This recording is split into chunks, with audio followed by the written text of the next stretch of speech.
Toy izao indray avana ny teny zaraina izay omenantsika anio. Iraka solon'i Kristy ianao olony. Ny fifikirana amin'i Kristy dia tsy miankina amin'ny fahitana fa amin'ny finoana ny fahamarinan'ny teniny.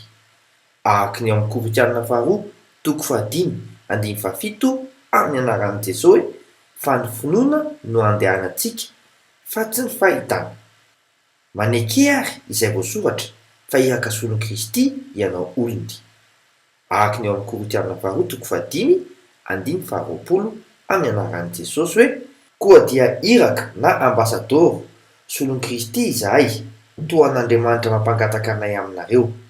Solon'i Kristy izahay ka mangataka indrindra aminareo hoe mihavana amin'Andriamanitra anie ianareo. Tsapanao hoe ny asaro-bidin'izany, hamasino hatrany ary ny tenanao ary mahefa be amin'ny asan'ny tompo e. Mandra-pioana tompoko.